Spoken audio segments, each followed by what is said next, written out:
with the United States of America. It will be recalled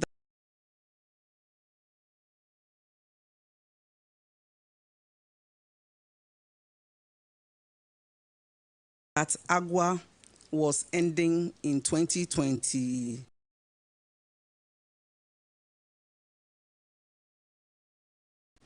September, which it did, which meant that our ability to export duty-free, quota-free was no more available.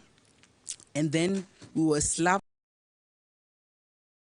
with 10 and then later 15% levy. And so this is what we did. Political and diplomatic discussion with the US ambassador in Ghana. After that, there was a technical discussion between my good self and my team, and the commercial section of the US Embassy. ECOWAS Trade Ministers meeting to discuss and take a common position on the imposition of tariffs was done, which I participated. Publication of press releases to educate the general public to put calmness within the system, because the exporters became agitated that that was going to affect their businesses negatively. We had to assure them that the government will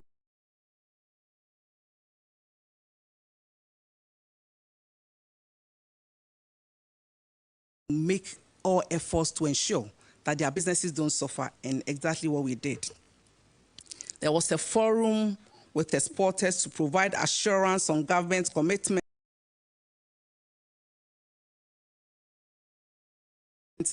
to maintaining market access opportunity to the USA, which I led. And then I've already stated that the ministry played a leading role in this milestone, the AGWA extension. We want to first thank His Excellency, the President of the Republic of Ghana. Now his name has become a household name in the world. Anywhere you go and you represent His Excellency John Dramani Mahama, doors are opened. People listen to you and we get results. Let's give it out for him. So the political and diplomatic discussion with the US Embassy, the technical discussion, then my team and I put together a technical paper with recommendation for extensive engagement with key decisions by the House of Representatives. We hope that the processes will continue for AGWA to start in earnest. Then we have China Early Harvest Agreement. We have to diversify. We must diversify our markets. And so, to boost and diversify Ghana's exports to the Chinese market, the ministry had a series of discussions on an early harvest agreement with the People's Republic of China. To recall that the president had a state visit in China, where we deepened the discussion on the 0% tariff.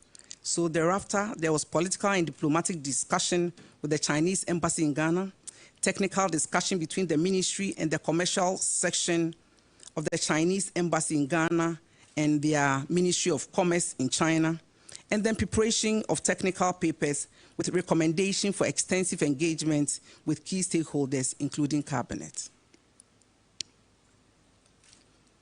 One of the biggest bane of industry, big trade, biggest bane of agribusiness is finance.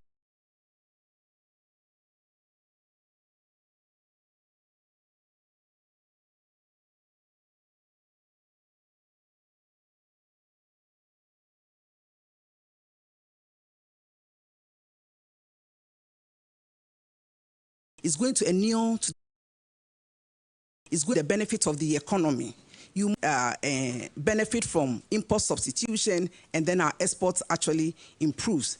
And so they also went to work in respect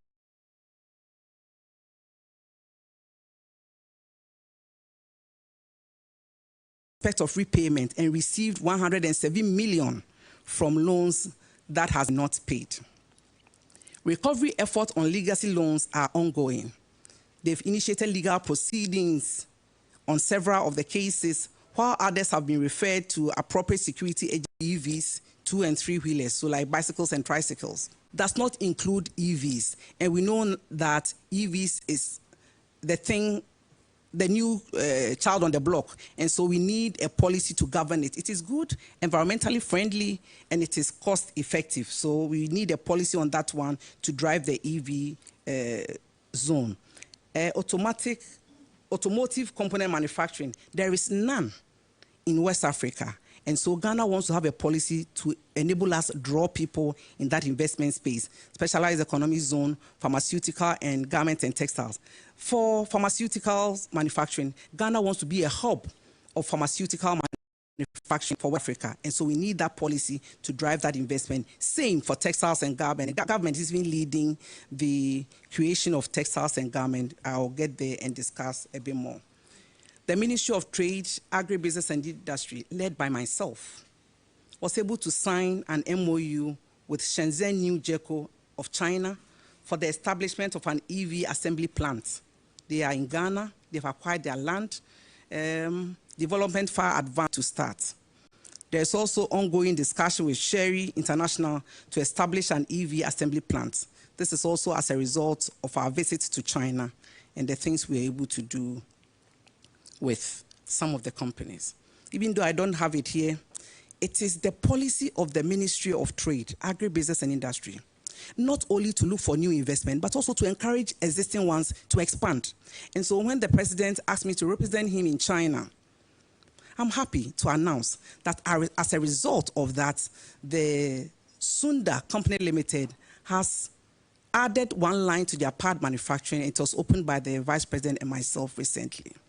We did the same for Keda. They are coming up with a glass factory, and they're also coming up with lines for their sanitary wares. And so this is what we do at the Ministry of Trade, Agribusiness and Industry to attract investment into the space.